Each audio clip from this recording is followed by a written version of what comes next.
Hello students, welcome to lecture 1 of Principle of Inheritance and Variation। ये genetics का first chapter है। अब हम लोग जो है जेनेटिक्स जो स्टार्टिंग से ही स्टार्ट करने वाले हैं। ठीक है, हम लोगों ने इससे पहले के सारे चैप्टर्स कंप्लीट कर लिए। हम लोगों ने रिप्रोडक्शन इन ऑर्गेनिज्म कंप्लीट कर लिया।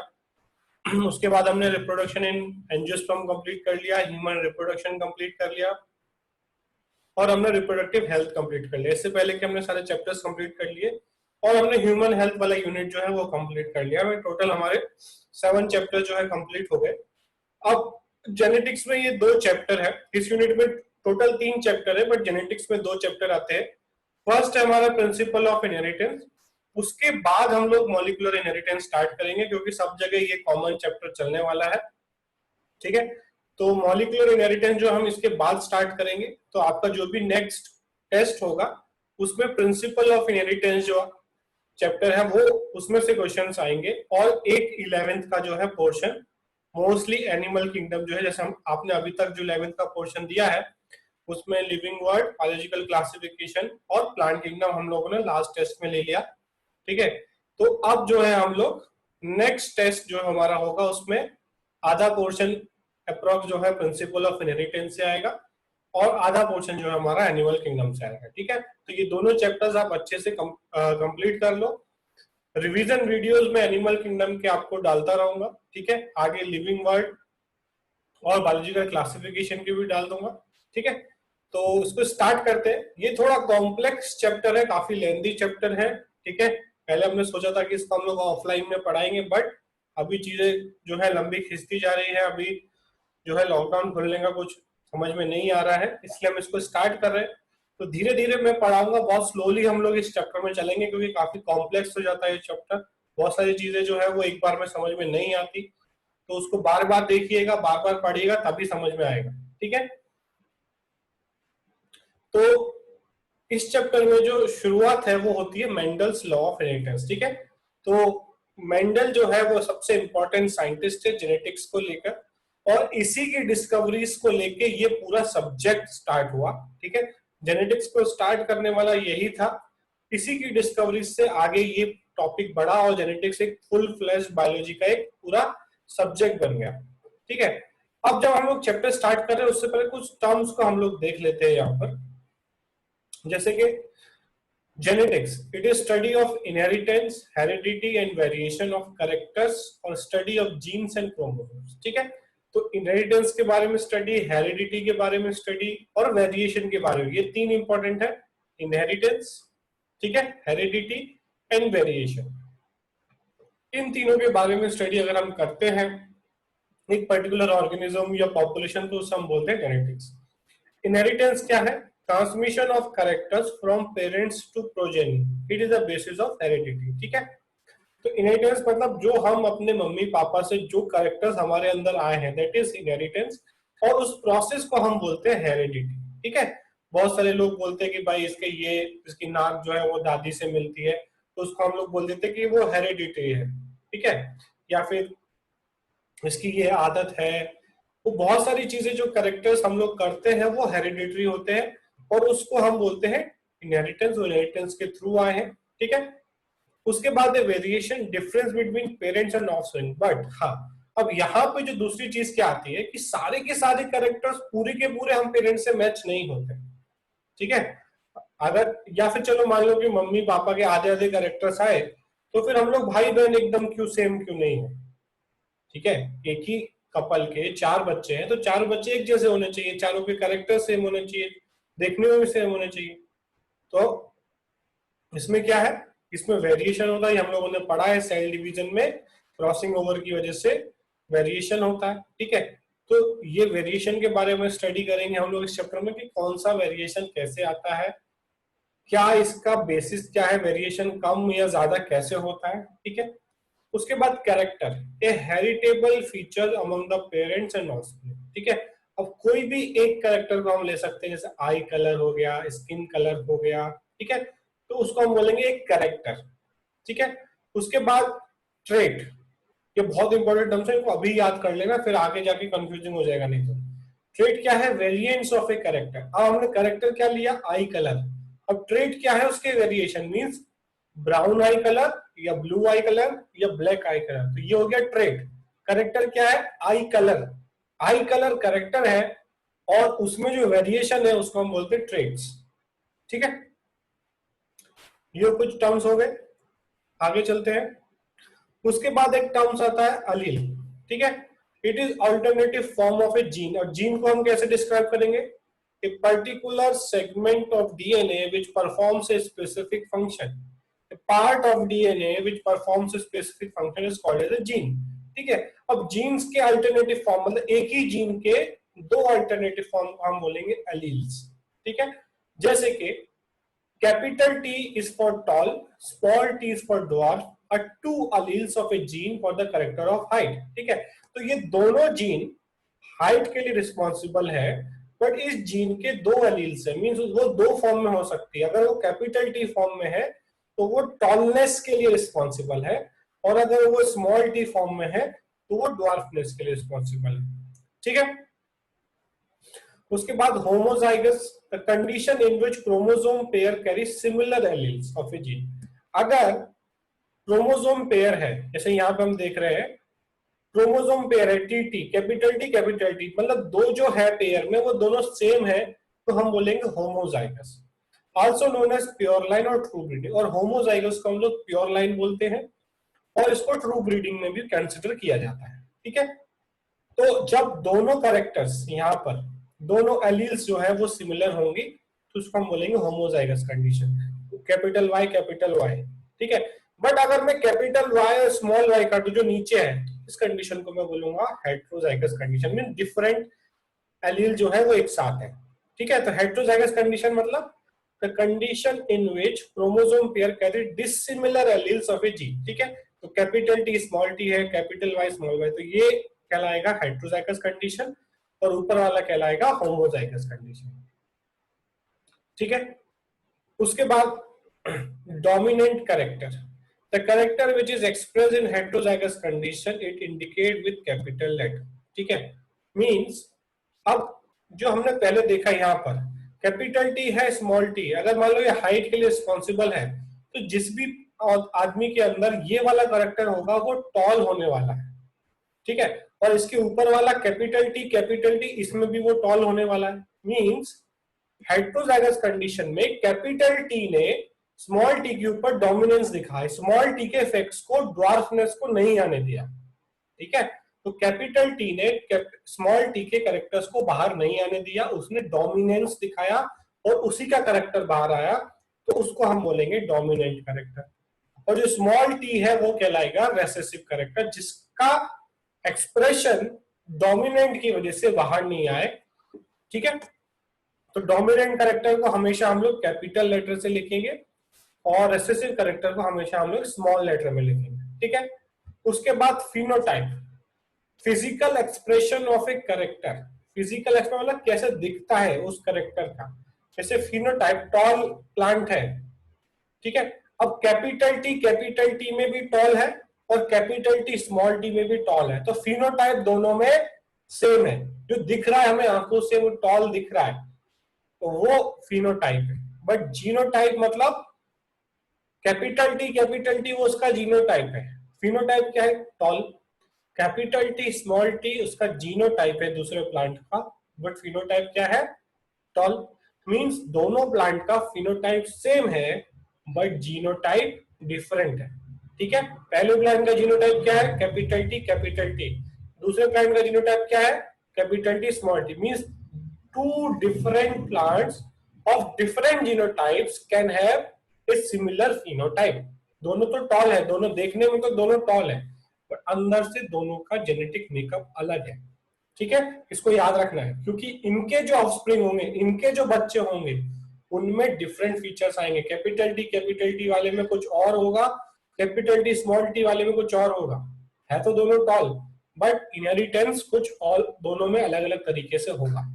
ठीक है, उसके बाद आता है हमारा hybrid, an individual producing by mating of genetically unlike parents. ठीक है, अब अगर दो डिफरेंट टाइप के ऑर्गेनिज्म मेट करते हैं, ठीक है, जैसे कि हम लोगों ने पढ़ा है कि हॉर्स एंड डोंकी, तो उसको हम कहलाते हैं हाइब्रिड। ठीक है, या फिर टाइगर और लायन। ठीक है, टाइगोन बनता है, तो उसको हम बोलेंगे हाइब्रिड। आगे चलते हैं इसमें हम लोग अब। तो ग्रेगर मेंडल जो है इसको फादर ऑफ जेनेटिक्स बोलते हैं। ये क्वेश्चन भी एक दो बार आ चुका है, who is father of genetics, तो याद कर लेना है। और जेनेटिक्स का जो एक तरह से हम लोग बोलते हैं वजूद जो है, जो उसका एग्जिस्टेंस है, वो इसी की वजह से है, इसी ने शुरुआत की। ठीक है, और इसमें सबसे इंपॉर्टेंट आता है मेंडल्स लॉ ऑफ इनहेरिटेंस। तो मेंडल ने कुछ एक्सपेरिमेंट किए, hybridization experiment on garden pea, pisum sativum के ऊपर उसने 7 साल तक 1856 से 1863 तक कुछ एक्सपेरिमेंट्स किए और उसके बेसिस पे उसने कुछ रिजल्ट्स दिए। ठीक है, उन्हीं को हमको समझना है। ठीक है, मेंडेलियन जेनेटिक्स को हम लोग को पूरी तरीके से समझना है। देखो, जेनेटिक्स को हम लोग 3 पार्ट में डिवाइड करेंगे। ये पूरा जो चैप्टर है, प्री मेंडेलियन जो कि हमारे लिए ज्यादा इंपॉर्टेंट नहीं है, मेंडेलियन जो हम पढ़ने वाले हैं, और पोस्ट मेंडल मींस मेंडल से पहले क्या था जेनेटिक्स में, ज्यादा कुछ नहीं था, उसमें से क्वेश्चंस भी नहीं आते। मैं आपको शीट दूंगा, उसको आपको पढ़ लेना है। ठीक है, हिस्ट्री है। एक्चुअल जेनेटिक्स स्टार्ट हुआ मेंडेलियन जेनेटिक्स से, और फिर ऐसा नहीं है कि मेंडल ने सबको सही बोला, सब कुछ सही बोला, ऐसा नहीं है। और मेंडल के बाद क्या हुआ, ठीक है। तो जेनेटिक्स को हम लोग 3 पार्ट्स में पढ़ते हैं, pre Mendelian, Mendelian genetics, post Mendelian. ठीक है, प्री मेंडेलियन अब बहुत जगह पूछा नहीं जाता है, तो उसका मैं एक हिस्ट्री दूंगा 1-2 पेज का, वो आपको पढ़ लेना है। ठीक है, कि इस साइंटिस्ट ने ये बोला था, इस साइंटिस्ट, सब कुछ गलत है, वो मोस्टली प्री मेंडेलियन सब कुछ गलत है, तो उसमें हम नहीं जाएंगे, उसमें से क्वेश्चन आना भी बंद हो गए। मेंडेलियन जेनेटिक्स सबसे इंपॉर्टेंट है, इसमें से सबसे ज्यादा क्वेश्चन आते हैं। अगर मैं जेनेटिक्स पूरी यूनिट की बात करूं जिसमें मॉलिक्यूलर इनहेरिटेंस भी आता है, 2 चैप्टर, इसमें हमें 6 से 8 और कभी कभी 12 क्वेश्चंस भी इस 2 चैप्टर में से आते हैं।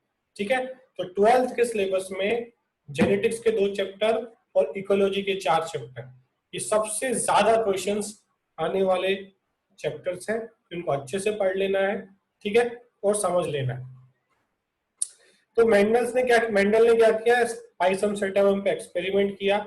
Steps in making a cross in P, तो फर्स्ट क्या किया उसने, selection of 2 P plant with contrasting character. पहले उसने क्या किया, 2 प्लांट चूज किए जिनमें कॉन्ट्रास्टिंग कैरेक्टर, एकदम अलग अलग अपोजिट कैरेक्टर्स हो। फिर क्या किया उसने, emasculation, removal of anthers of one plant to avoid self pollination. फिर उसने क्या किया, एंथर्स निकाल दिए एक प्लांट में से, तो क्या हुआ, सेल्फ पॉलिनेशन ना हो। ठीक है, this is a female parent. ठीक है, तो इसने इमेस्कुलेशन निकाल दिया फीमेल पेरेंट में, मींस उसमें से एंथर निकाल दिए। तो अब उसको अगर रिप्रोडक्शन करना है तो उसको पॉलन किसी और से लेना पड़ेगा, क्योंकि उसका एंथर तो रिमूव हो गया। उसके बाद pollination, collection of pollen grain from the male parent. अब दूसरे पेरेंट से इसने क्या किया, ये मेल है, ये फीमेल है। ठीक है, साइन भी आप देख सकते हैं, ये फीमेल का साइन है, ये मेल का साइन है। तो मेल वाले में से इसने पोलन कलेक्ट किए, फीमेल वाले में से इसने एंथर निकाल दिया था, तो इसमें सिर्फ स्टिग्मा बचा। ठीक है, और ट्रांसफर किए पोलन इसमें से इसमें। ठीक है, collection and germination of seed to produce offspring. अब इसमें जो सीड्स बने after germination, after pollination, after fertilization जो सीड्स बने, उनको इसने शो किया और डिफरेंट एक्सपेरिमेंट और डिफरेंट इसमें ऑब्जर्वेशन वहां पर देखे। ठीक है, हम लोग स्टार्ट कर रहे हैं मेंडल्स लॉ, तो अभी धीरे धीरे जाएंगे यहाँ पर। ठीक है, तो इसने क्या देखा, 7 true breeding varieties selected bye Mendel for characters, और उसमें क्या ट्रेड्स उसने देखे। जैसे फर्स्ट उसने देखा स्टेम हाइट, इसमें क्या हो सकता है, टॉल हो सकता है, ड्वार्फ हो सकता है। डोमिनेंट कैरेक्टर अलग है, रेसेसिव कैरेक्टर अलग है, तो डोमिनेंट टॉल है, रेसेसिव ड्वार्फ। ठीक है, फिर उसने देखा फ्लावर पोजीशन, फ्लावर जो है वो एक्सियल है, इधर साइडवेज है, या ऊपर की तरफ है, टर्मिनल है। ठीक है, एक्सियल जो है डोमिनेंट है, और टर्मिनल जो है वो रेसेसिव। ये सातों आपको याद करना है, बहुत इंपॉर्टेंट है, और बोर्ड में भी पूछा जा सकता है पूरा का पूरा ये table. Flower colour, violet is dominant over white. ठीक है, तो फ्लावर कलर जो है वो वायलेट जो है वो डोमिनेंट है, व्हाइट जो है रेसेसिव। पॉड शेप, इन्फ्लेटेड और कॉन्स्ट्रिक्टेड, पॉड जो है वो ऐसा फूला हुआ है या सुकड़ा हुआ है, तो इन्फ्लेटेड जो है वो डोमिनेंट है, कॉन्स्ट्रिक्टेड जो है वो रेसेसिव है। Pod colour, green colour dominant है over yellow colour. Seed shape, seed जो है पूरा राउंड है या रिंकल्ड है, राउंड डोमिनेंट है over wrinkled. Seed colour, seed जो है वो देखो यहाँ पर येलो डोमिनेंट है, पॉड कलर में ग्रीन डोमिनेंट है और सीड कलर में येलो डोमिनेंट है, ग्रीन जो है वो रिसेसिव है। ठीक है, तो ये पूरा टेबल आपको याद कर लेना है इसी लेक्चर के टाइम पे, क्योंकि ये आगे बार बार नहीं बताया जाएगा कि कौन डोमिनेंट है कौन रिसेसिव है। मोस्टली इसमें हमको सबसे इंपॉर्टेंट याद रखना है, एक तो स्टेम हाइट और सीड शेप जो है वो सबसे इंपॉर्टेंट है। ठीक है, सीड शेप, सीड कलर और स्टेम हाइट, ये तीन के एमसीक्यू, और इसमें जो है थोड़े क्वेश्चन जो है वो थोड़े न्यूमेरिकल क्वेश्चंस भी आएंगे, कुछ कैलकुलेशन वाले। तो इसमें ये तीन कैरेक्टर्स के सबसे ज्यादा आते हैं, स्टेम हाइट, सीड शेप और सीड कलर। ठीक है, तो ये हमको याद कर लेना है। ये 7 कैरेक्टर्स उसने लिए और इसी के बेसिस पे उसने पूरे एक्सपेरिमेंट्स किए। तो फर्स्ट इसने जो एक्सपेरिमेंट किया उसको हम बोलते हैं मोनोहाइब्रिड क्रॉस। मोनोहाइब्रिड क्रॉस मतलब एक cross involving two plants differing in one character pair, means उस दो प्लांट के बीच में एक कैरेक्टर को हम लोग फॉलो कर रहे हैं सिर्फ। इसने पीछे क्या दिखा है, ये 7 कैरेक्टर्स, बट हम मोनो मतलब एक, मोनोहाइब्रिड क्रॉस मींस हम लोग सिर्फ एक कैरेक्टर को फॉलो कर रहे हैं। तो यहाँ पर हम कौन सा कैरेक्टर फॉलो कर रहे हैं, हाइट। यहाँ पर हम लोग सिर्फ हाइट फॉलो कर रहे हैं। यहाँ पर हम लोग क्या देख रहे हैं, सीड जो है वो कौन से कलर का है। ठीक है, तो ये मोनोहाइब्रिड क्रॉस में हम लोग एक कैरेक्टर फॉलो कर रहे हैं। ये दूसरा क्रॉस है, इसमें हम लोग दूसरा क्या कैरेक्टर फॉलो कर रहे हैं, सीड कलर। ठीक है, तो मोनोहाइब्रिड क्रॉस में हम लोग 2 प्लांट्स लेंगे जिनमें एक कैरेक्टर को हम लोग फॉलो करेंगे। एक प्लांट जो है टॉल लेंगे, दूसरा ड्वार्फ लेंगे। ठीक है, इनको हाइब्रिड, इनका मीटिंग कराएंगे और देखेंगे क्या ऑफस्प्रिंग आते हैं। ठीक है, आगे चलते हैं इसमें हम लोग। तो इसने क्या किया, देखो ये होमोजाइगस टॉल है। ठीक है, कैपिटल टी इसी तरीके से इसको लिखेंगे। और होमोजाइगस ड्वार्फ है, means small T small T. ये ड्वार्फ प्लांट हो गया प्योर लाइन, ये टॉल प्लांट हो गया प्योर लाइन। अब इसमें से गैमीट क्या बन सकते हैं, इसमें से गैमीट टी आ सकता है क्योंकि दोनों सेम है। इसमें से स्मॉल टी आ सकता है कि ये एक ही दोनों के पास, इसमें दोनों स्मॉल टी है। ठीक है, तो ये गैमीट बनेंगे। अब ये जब गैमीट फ्यूज होंगे तो हमें मिलेगा ये F1 कंडीशन, जो फर्स्ट जनरेशन में क्या मिलेगा, ये पेरेंट जनरेशन होगी, उसके बाद जो उसके बच्चे, मतलब उसको हम बोलेंगे F1 जनरेशन। तो इस तरीके से प्लांट मिला हमको कैपिटल टी स्मॉल टी। अब कैपिटल टी स्मॉल टी में हमें पता है कैपिटल टी डोमिनेंट है, इसका मतलब प्लांट जो है वो टॉल होने वाला है। तो ये होमोजाइगस टॉल था पेरेंट, और ये जो हुआ हेट्रोजाइगस टॉल। ठीक है, ठीक है, मान लो इसको मैं मम्मी पापा के कंडीशन में बोलूं तो पापा लंबे थे, मम्मी छोटी थी, ड्वार्फ थी, और जो बच्चा हुआ वो टॉल हुआ। ठीक है, समझ गए, क्योंकि कैपिटल टी डोमिनेंट है वो अपॉन स्मॉल टी। ठीक है, अब क्या हुआ, ये फर्स्ट जनरेशन हो गई F1 जनरेशन। अब क्या किया, F1 सेल्फिंग, मींस मान लो F1 जनरेशन में ऐसे 4 बच्चे पैदा हुए हेट्रोजाइगस कंडीशन वाली, तो 2 को सेल्फ कराया, मींस दोनों को आपस में एक तरह से भाई बहन को हम लोगों ने सेल्फ कराया। ठीक है, तो इसमें क्या होगा, गैमीट्स क्या मिल सकते हैं, इसमें कैपिटल टी भी हो सकता है, स्मॉल टी भी हो सकता है, इसमें भी कैपिटल टी स्मॉल टी। ठीक है, अब F2 जनरेशन को कैसे हम लोग कैलकुलेट करेंगे, ऐसा एक बॉक्स बना लेंगे।